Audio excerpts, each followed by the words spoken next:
2026 சட்டப்பேரவை தேர்தலை எதிர்கொள்ள திமுக சார்பாக அமைக்கப்பட்ட ஒருங்கிணைப்பு குழுவின் முதல் கூட்டம் அண்ணா அறிவாலயத்தில் நடைபெற்றது. இந்த ஆலோசனை கூட்டத்தில் திமுக அமைப்பு செயலாளர் RS பாரதி, அமைச்சர்கள் ஏவ வேலு, KN நேரு, தங்கம் தென்னரசு, உதயநிதி ஸ்டாலின் ஆகியோர் பங்கேற்றனர்.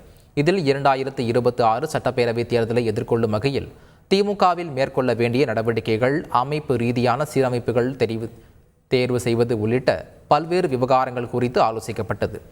அடுத்தடுத்த ஆலோசனை கூட்டங்களில் இது குறித்து விரிவாக ஆலோசனை மேற்கொள்ளப்படும் என்றும் அதன் பின் திமுக தலைவர் ஸ்டாலினுக்கு பரிந்துரைகள் வழங்கப்படும் என கூறப்படுகிறது. தமிழகத்தில் முதல் முறையாக ஆன்லைனில் உடனடியாக கட்டிட அனுமதி பெறும் நடைமுறை திங்கட்கிழமை முதல் செயல்பாட்டுக்கு வருகிறது.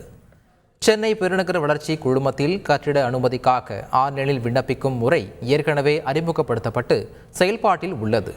கடந்த ஆண்டு அக்டோபர் 2ஆம் தேதி முதல் ஊராட்சிகளில் கட்டிட அனுமதிக்கு ஆன்லைனில் மட்டுமே விண்ணப்பிக்கும் நடைமுறை அறிமுகப்படுத்தப்பட்டது.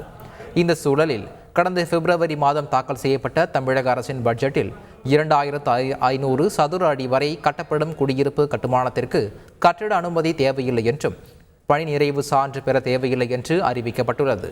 பட்ஜெட் அறிவிப்பை செயல்படுத்தும் வகையில் தமிழகத்தில் முதல் முறையாக கட்டிட அனுமதியை ஆன்லைனில் உடனடியாக வழங்கும் திட்டத்தை திங்கட்கிழமை தலைமைச் செயலகத்தில் முதலமைச்சர் மு க ஸ்டாலின் தொடங்கி வைக்கிறார். ஆன்லைன் மூலம் விண்ணப்பதாரர் அளிக்கும் விவரத்தின் அடிப்படையில் உடனடியாக அனுமதி வழங்கப்படும். விண்ணப்பதாரர்கள் சம்பந்தப்பட்ட எந்த அலுவலகத்திற்கும் செல்ல வேண்டியதில்லை. கட்டிடப் பணிகள் முடிந்ததும் முடிவுச் சான்று பெறுவதில் இருந்தும் விலக்களிக்கப்படுகிறது. தமிழ்நாட்டில் தற்போது நடைபெற்று வரும் திராவிட மாடல் ஆட்சியை ராமர் ஆட்சியின் நீட்சியாக பார்ப்பதாக சட்டத்துறை அமைச்சர் ரகுபதி கூறினார். புதுக்கோட்டையில் கடந்த 9 நாட்களாக நடைபெற்று வந்த கம்பன் பெருவிழாவின் நிறைவு விழாவில் அவர் கலந்து கொண்டார். விழாவில் பேசிய அமைச்சர் ரகுபதி, திராவிட மாடல் ஆட்சியின் முன்னோடியாக நாங்கள் ராமனை பார்ப்பதாக கூறினார். தற்போதைய திராவிட மாடல் ஆட்சிக்கெல்லாம் முன்னோடியாக சமத்துவத்தையும் சமூக நீதியையும் உலகிற்கு எடுத்துச் சென்ற ஒரே நாயகன் ராமன் என்றும் அவர் கூறினார்.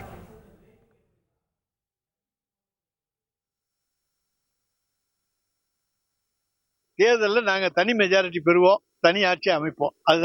அதுக்காக வேண்டி இதை பற்றியெல்லாம் ஒன்றும் கிடையாது. எங்களுடைய தோழமை கட்சிகளை நாங்கள் அரவணைத்து செல்வோம், அவர்களுக்கு வேண்டியதை செய்வோம், அவர்களுக்கு வேண்டிய இடங்களை கொடுப்போம்.